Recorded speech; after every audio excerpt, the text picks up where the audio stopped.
Feels like I don't have a mic, but there is one.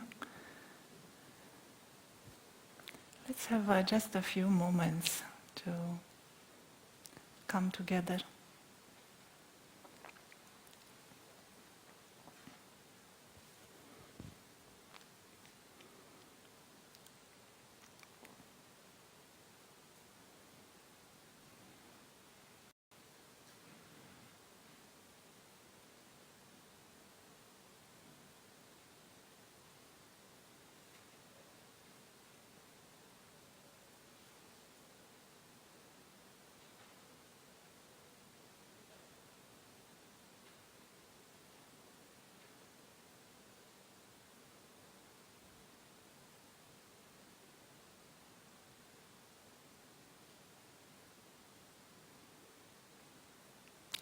Thank you. It's a beautiful feeling of being in a family. And tonight we will speak about the mind. Does anyone know what is the color of the mind? Anyone would like to make a guess? The color of the mind is R-E-D, red. R stands for royalty, E stands for eternity, and D stands for divinity. Our mind is a place to experience royalty, eternity, divinity. It may not be the case now for my mind, and that's why the mind can be now a playground where we change from sorrow into happiness, from old into new. How do we change? There are two ways to change. One is to be a manager of the changing process. Is anyone here a manager in their working life? We all are at different moments of time. We are managers maybe. But to be the manager of my mind is a different thing. Is like being the manager of a dusty, dirty, old directory of thoughts, emotions, attitudes, feelings. And we are managing that. We try to move things from one shelf to another, from one file to another, to label things with new labels, to label anger as assertiveness, to label sadness as expression. We try new labels for old emotions. It does not work. The manager does not do its job with the mind. Instead of being a manager of our mind, I can be a mother of my mind. That is the other model. A mother of the mind means that the soul, the real being, the true self, takes care of the mind. I'm looking after the mind with that dedication of a mother. That is a loving mother teacher, a teacher that has passion for the subject that is teaching to the mind, with the dedication of a mother.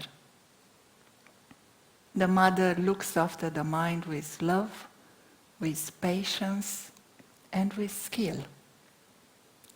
And our mind becomes like a child that is sent to a classroom for one-to-one tuition. Have you ever had one-to-one tuition? Maybe even here sometimes we teach the course one-to-one. You are getting a lot of attention, special guidance, special attention. The soul, the loving mother teacher, creates such a relationship based on regard, a relationship based on cooperation. I'm not teaching my mind. We are co-creators of a new reality. We are creating within an inner classroom where the mind is a child and the soul is sharing with love, with patience, with loyalty, with dedication. We are creating together a new reality. In that reality there will be natural interest for everything. In that reality there is generosity. There is silence to be able to listen to the mind. And most of all, there is closeness. We have become distant. We are distant from nature. We are distant from other people. We are distant from God. And we are distant from ourselves. We are distant even to our own selves. We are distant to everything in this world. If we take the example of a school, it is as if we are a head teacher of a very large school, and the head teacher lives at the 3rd floor. And she is trying to run that huge school based only on indirect, second-hand pieces of information received from others. Will it work? How distant that head teacher will be from everyone else in the school. That is a situation right now in our inner world. The soul, the true being, has become like that head teacher, so distant from everything that is happening in my real life, in the mind, in my personality, not knowing how to deal with it, but using like a manager, using correction, punishment, a register, where I'm writing down every time I have made a mistake, and I will make sure that that mistake will be corrected. That closeness has been lost. Mind is an engine that produces thousands of thoughts and emotions constantly. I can start to address each thought in a different way.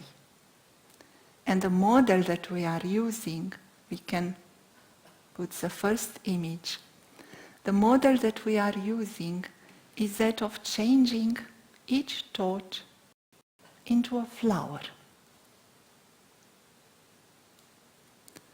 The soul, I can change each thought, each emotion into a flower. And I can make my inner world a garden.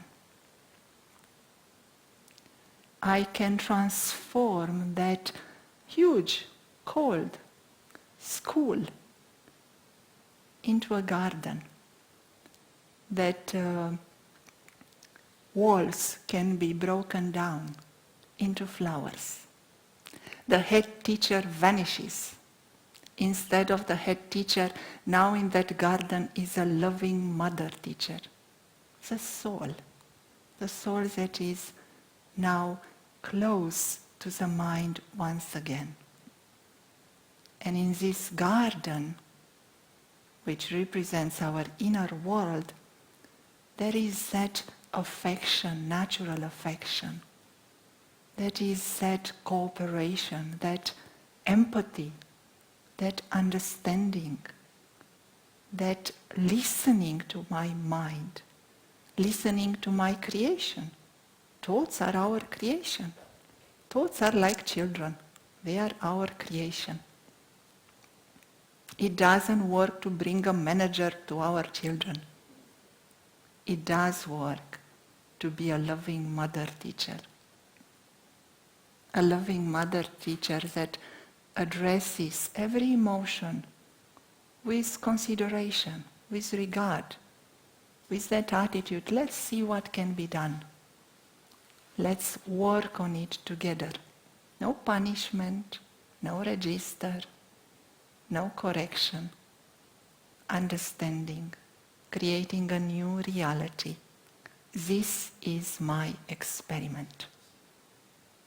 This is the experiment of the soul creating a new inner reality.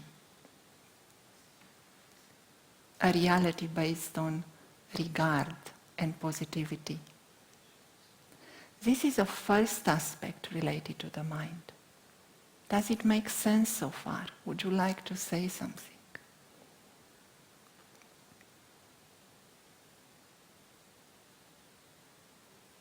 Does it make sense? Yes? What is happening in this garden? How many of us have a garden and gardening interests? A few of us? Yes. Many things can happen in a garden, but in this special garden, in this inner garden, the mind can change from a child into a prince, and from a prince into a king. That is a possibility for our mind. Our personality becomes royal, noble. A personality that is special. That personality is able to uplift ourselves. The mind is a place where we can criticize ourselves or we can uplift ourselves. The mind is a place for defamation or for decoration. We can defame ourselves of others in our minds, or we can decorate ourselves with beautiful qualities. Every single moment of our lives, we have the option. We have the option whether right now we use the mind for defamation of anything or decoration of anything. We usually decorate. What do we decorate? We usually decorate our house. What else? We decorate our garden, our office, our body. We wear clothes that are a decoration. What about decorating our inner world? Has anyone tried or practiced decorating our inner world with qualities, adorning ourselves with the most beautiful qualities? We could do that for a change. Let's do that for a minute. Shall we do a mind experiment? If we want, of course, it's optional. So let's play on the screen of the mind this image for a short while, the image of a prince or a deity, a prince that is beautifully adorned, beautifully dressed. Just for a short moment, we see that beautiful prince or princess. Now let us replace the image of the prince with the image of star of light. And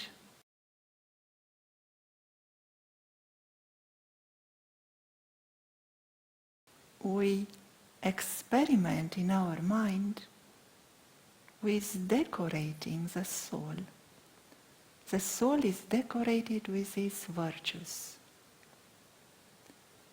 And we experience each quality, the quality of being accurate. Experiencing this now. Accuracy, benevolence, cheerfulness, courage,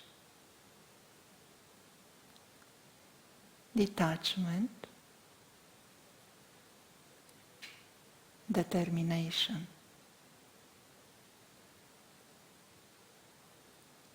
introversion,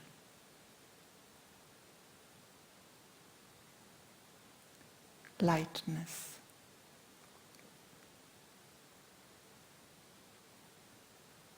love. We experience all these qualities at the same time. Mercy,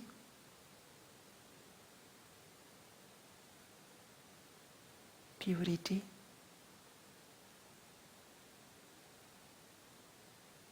obedience,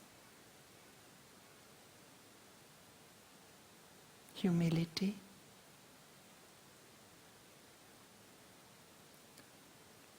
tolerance,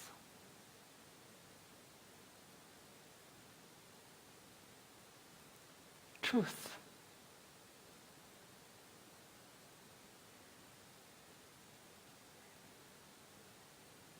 wisdom,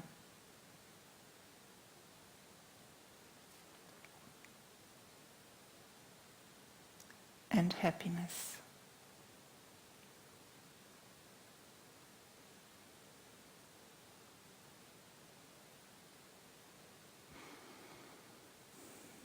Thank you.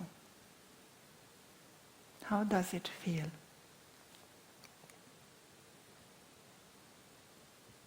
Peaceful.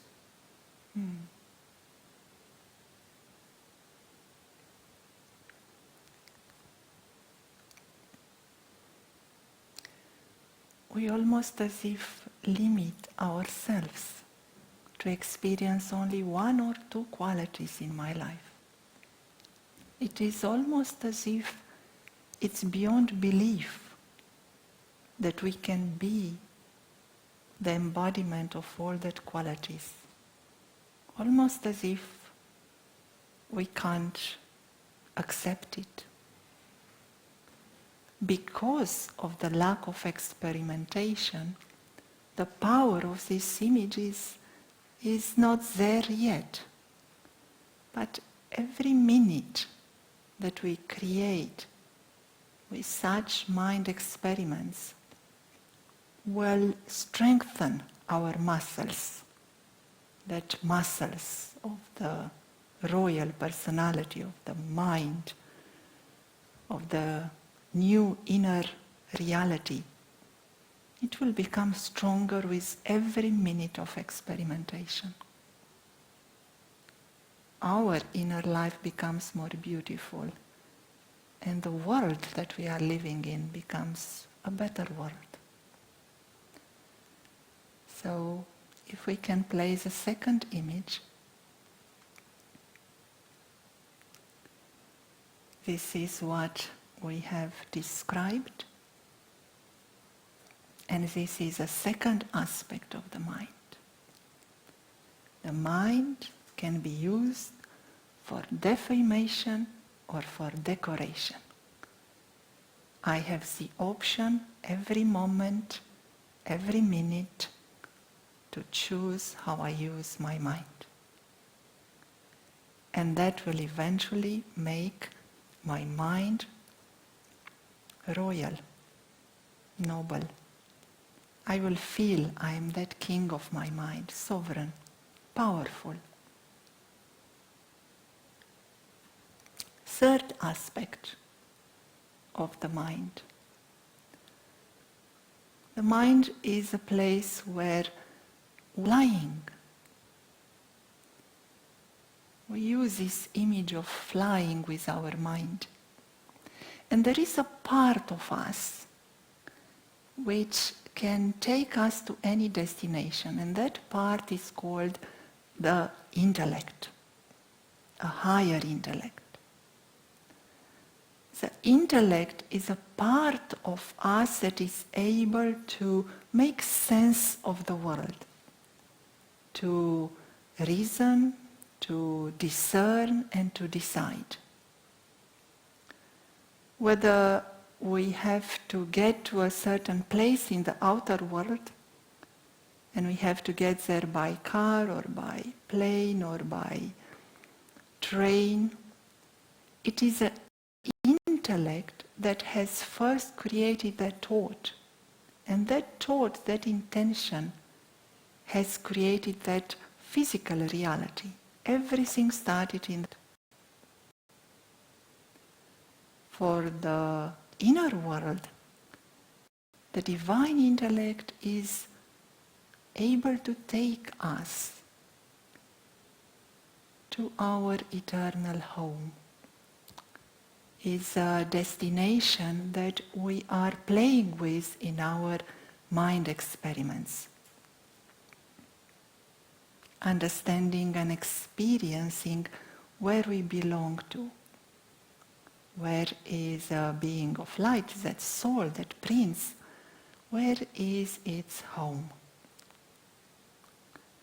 That is a task of the intellect, to take us back home. And again, let's play with one image. When we speak about the soul, how we understand the soul, we understand the soul as a tiny star of light. And it is enough to tell the intellect, create the image of a tiny star of light, and the intellect can do that. Do you experience that now? If you just tell yourself to see a tiny star of light on a background of a dark sky,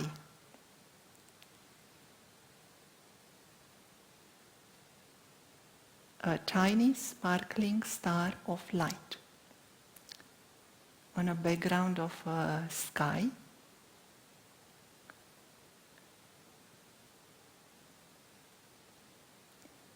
and we tell the intellect to see a second star, 2 stars in that sky.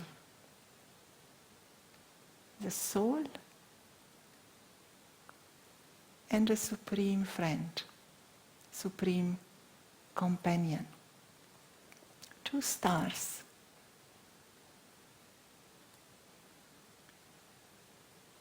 In the silence of that sky.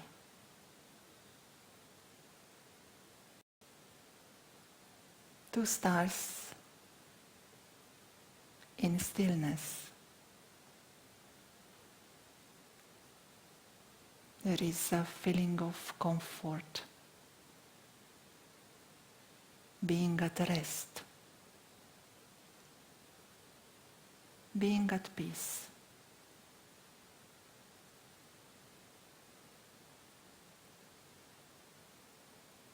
That is the power of our mind. That is the power of our intellect.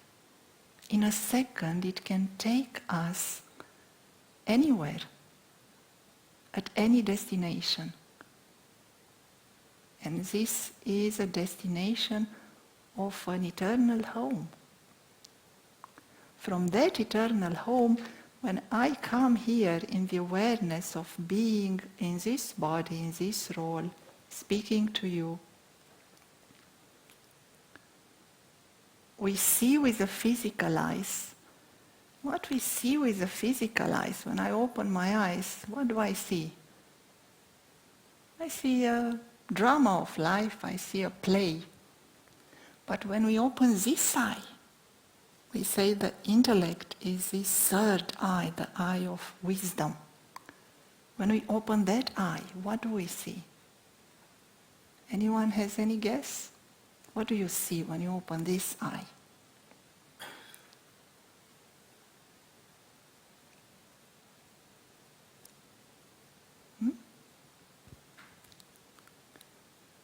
would say that we see souls. We don't see bodies, we don't see different nationalities, age, culture, differences, conflicts. We just see souls. We experience the beauty of the other souls. We become almost like charmed by the beauty of that souls. That is the power of the intellect, the power of our mind. To be able to see the beauty of that soul, to be able to experience their specialities, to be able to feel their uniqueness, to appreciate them, to see the smile behind the mask. The intellect and the mind that has been brought to that royal level will be able to see behind that mask of sadness, complaints, anger. It will see the smile behind it. It will see the generosity, the good intention, the good wishes of each and every soul behind that mask. That is flying in our mind. And that is not our potential, that is our reality. That is our reality now. Yes.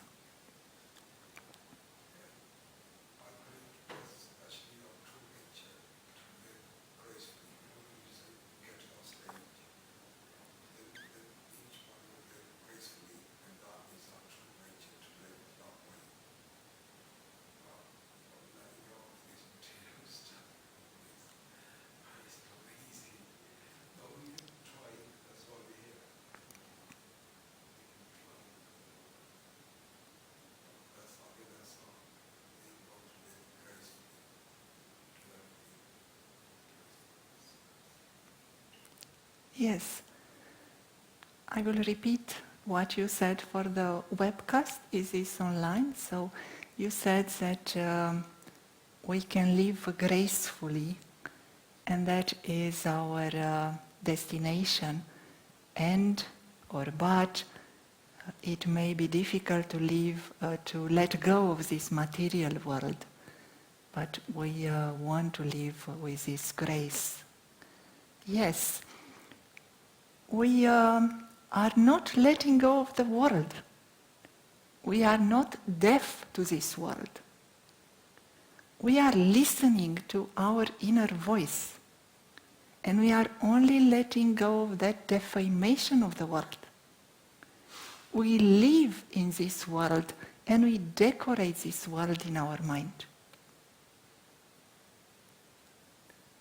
That is the role of the loving mother teacher, the soul, where there is that love, that kindness, that patience, that expertise, where is the company of the Supreme, then we will find ways to understand everything that is happening in the material world has a purpose. It will help us fly. Whatever is happening, it will help us fly. So this aspect, third aspect about the mind, flying. Flying in our minds means when I open my eyes, I see you as a soul. I see the beauty and the specialities of that soul. That is our experiment with the mind. And we see with good wishes. When there is that loving relationship inside me, I can be that loving partner, that loving wife or mother or child of anyone else. When I experience that loving relationship with my mind, that mercy, that kindness within. And I can share that with others. and I can see their good intentions. No one is trying to hurt me by intention. Everyone has their best intentions. I can give good wishes. Would you like to say something now?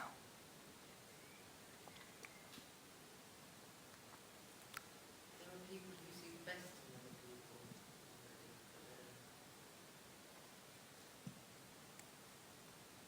people. Absolutely. There are people who see the best in other people. Yeah. Yeah. Any other comments now or observations?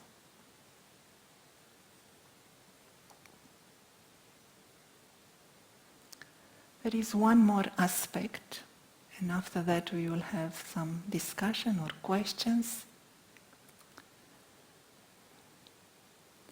And this fourth aspect of the mind, we said, flying in our mind.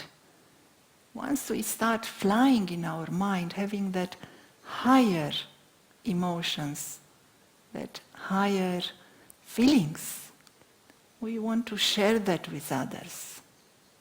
We want to help others to experience the same kind of feelings. It's like being beautiful and helping others to feel and to experience that they are beautiful. It's like helping others to fly, helping others to become angels. We have to remain humans to make other angels. Angels meet angels, but humans are making others into angels. We have to remain human to help others become angels. The human is the one that has the feet in the mud, the hands on the dusty computer, and the spirit in the sky. Such a human will see where there is a risk, where there is a danger for another soul. They will quickly stretch their hand out to grab them and to help them to fly. It needs such human awareness to easily detect that danger and to be able to continue when your feet are dragging and you feel tired, but your face is already cheerful. You know you are already there. You know victory is close. You know you are the winner. So it doesn't matter that the feet are really tired anymore. Such a human can help others fly. There are 3 obstacles when we aim to fly in our mind. Ego, lack of the right method, and opinion of others. Which one of these do you think is the biggest enemy, biggest obstacle? In your opinion? Ego. Okay. Anyone else? Yes, could be. Anyone else has other opinion?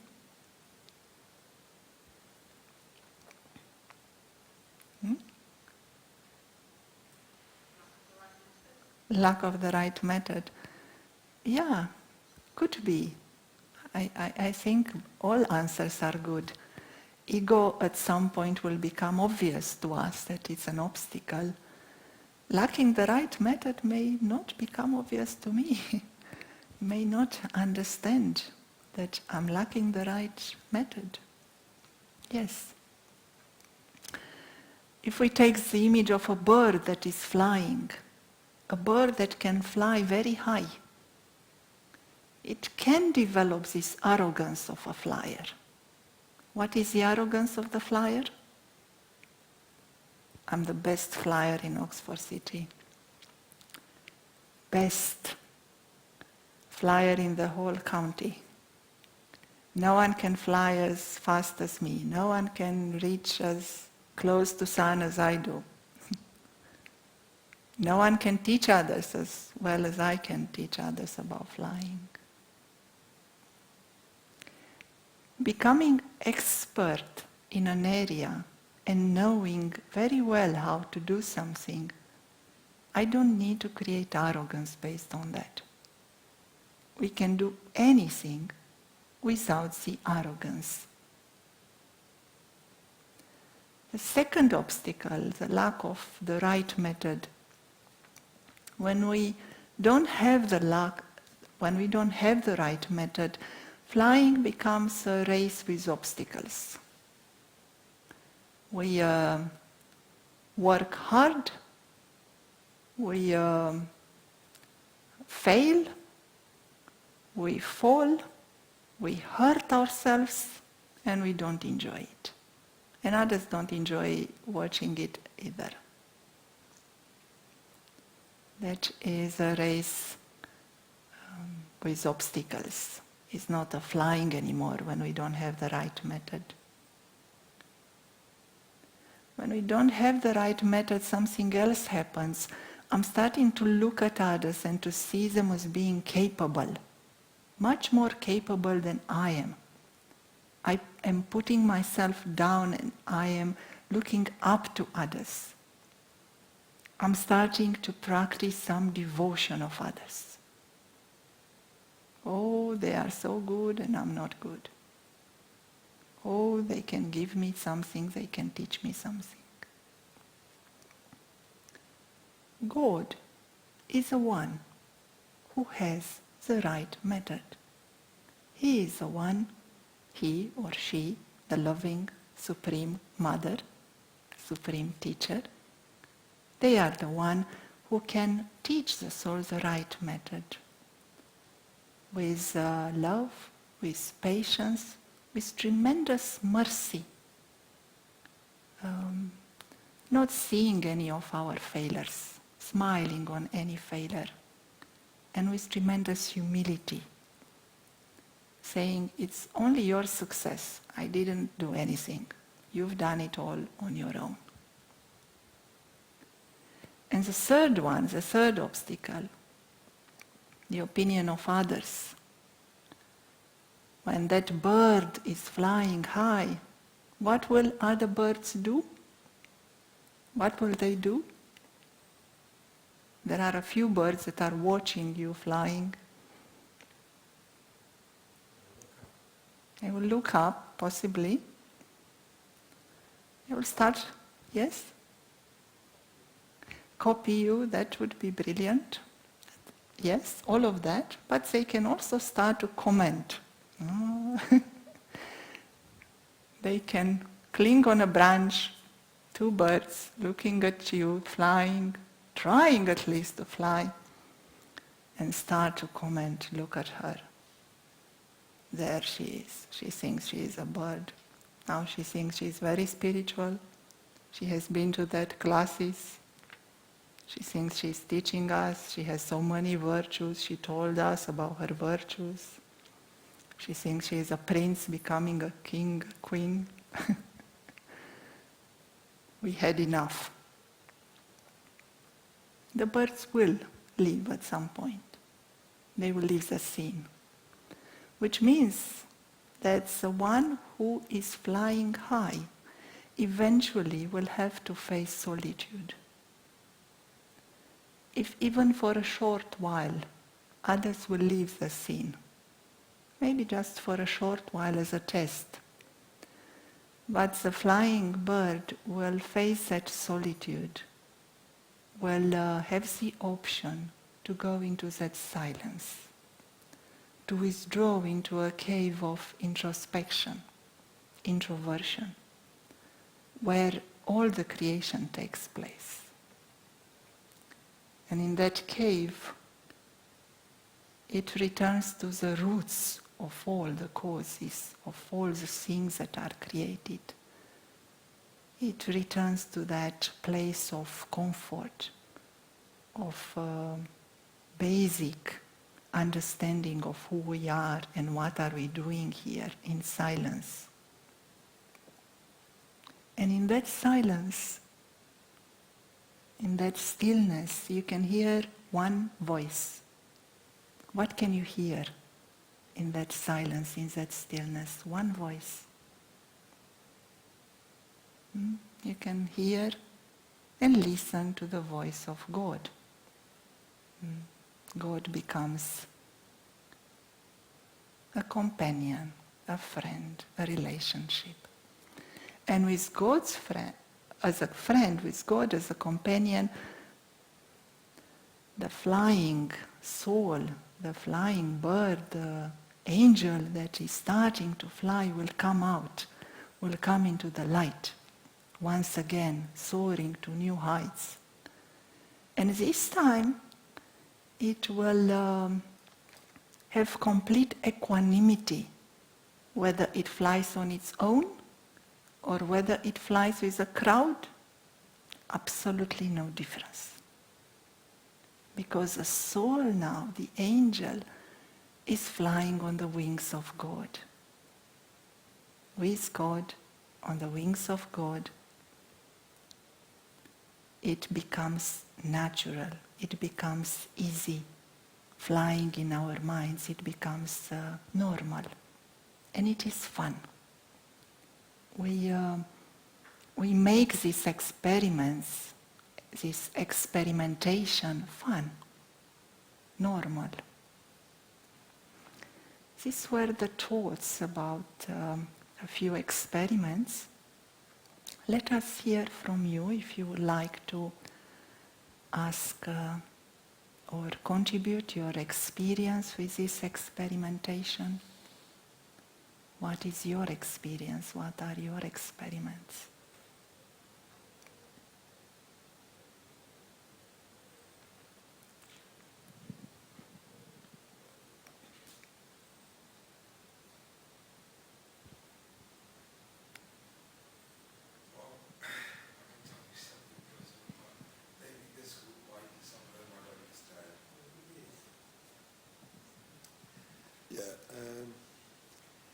It's been, I can't remember when it was, it's a few years ago.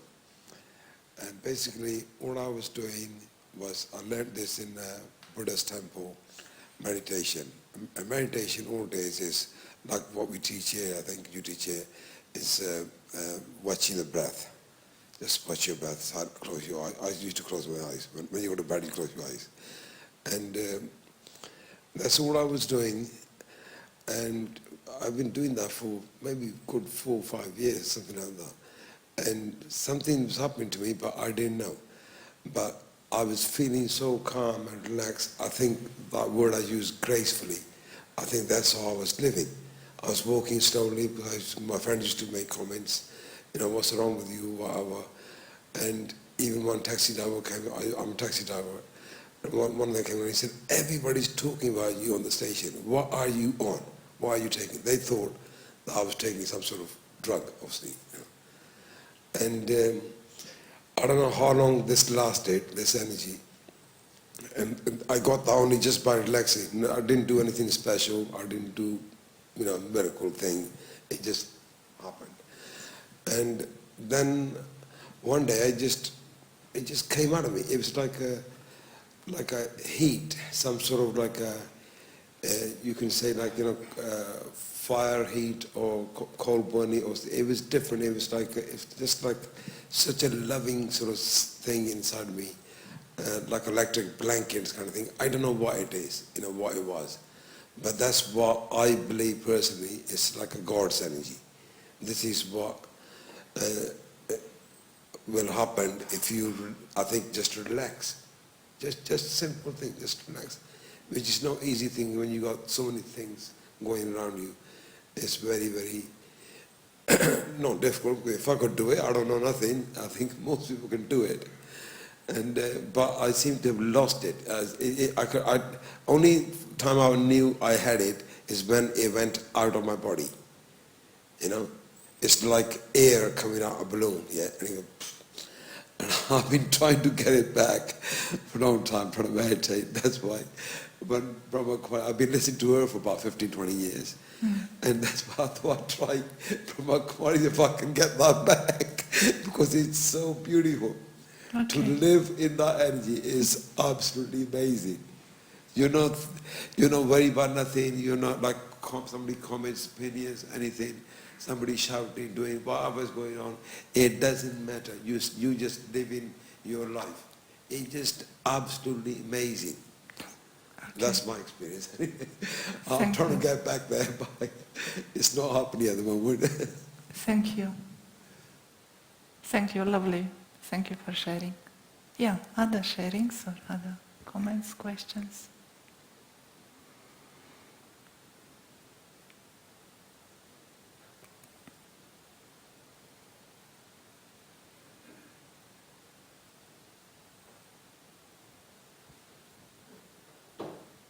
Yes.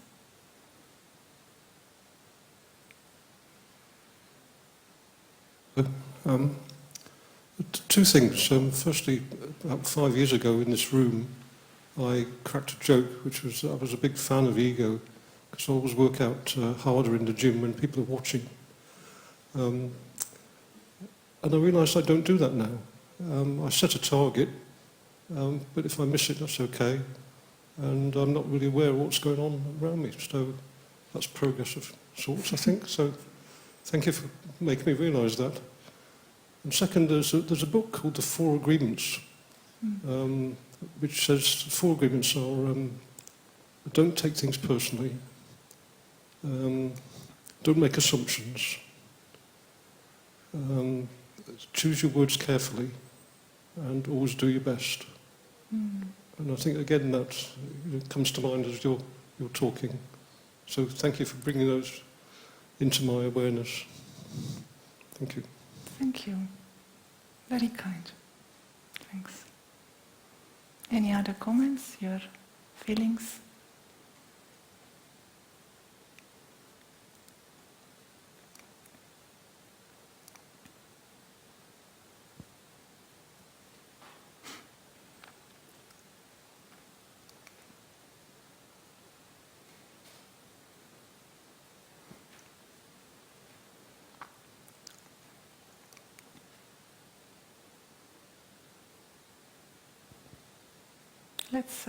Let's have then one more experiment, meditation. We can shortly play the fourth image, and then maybe we don't need the image.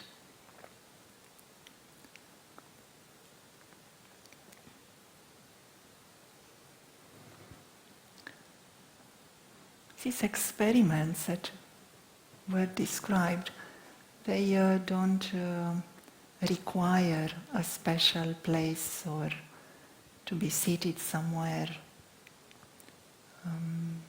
All of them can be applied in our daily life.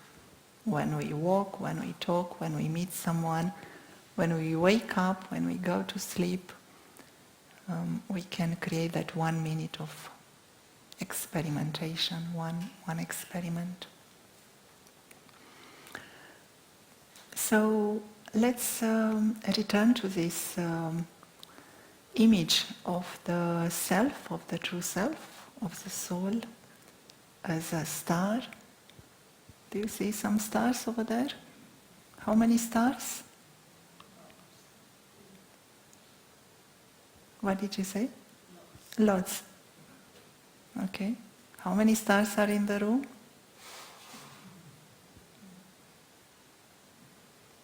Lots. Yes. So let's have this experiment of the stars. And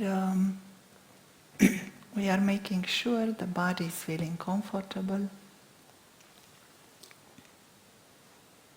relaxed,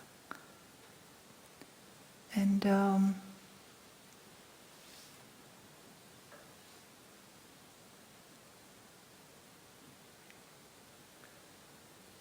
with intellect we understand the true self, the soul, in the image of a tiny star of light.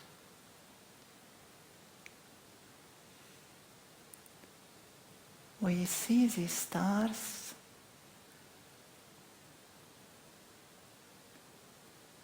in a sky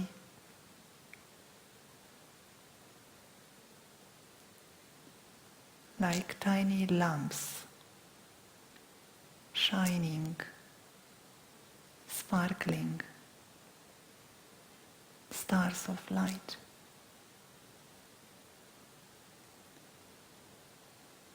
These stars, the souls, are stars of fortune.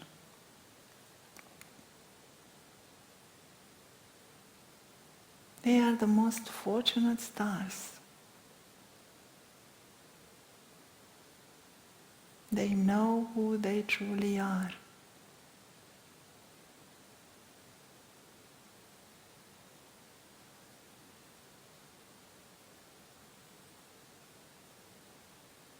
They are loving to their mind. They start to know the world.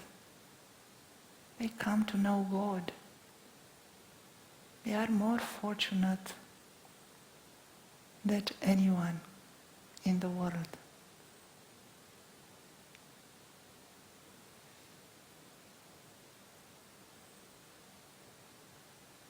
Their fortune is higher than any other wealth or fortune.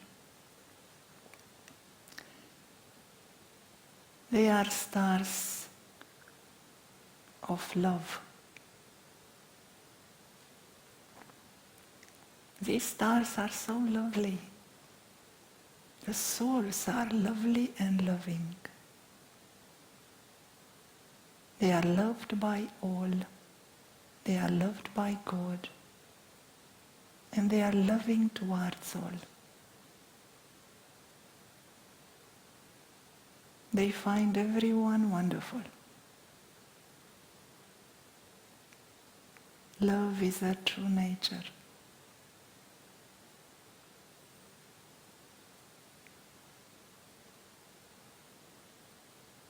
These are stars of happiness. They shine in the brightest colors, the colors of cheerfulness, the colors of happiness. The whole sky is lit by their light.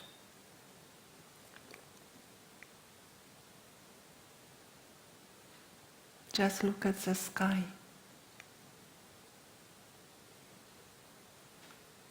See the beauty of these souls.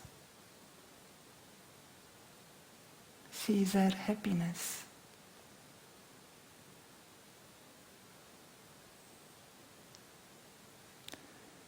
These are stars of success.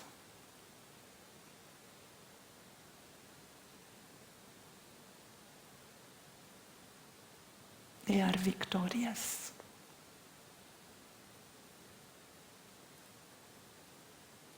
They are successful. And they are making others successful.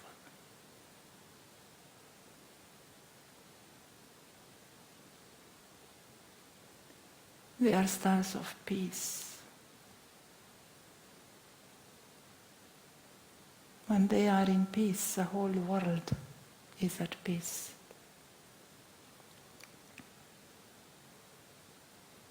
The souls are spreading these vibrations of peace towards nature, towards everyone, healing, restoring, uplifting, enlightening others.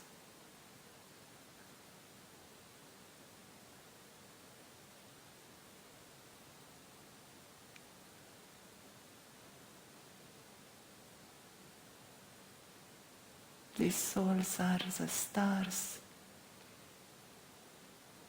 eternal, royal, divine.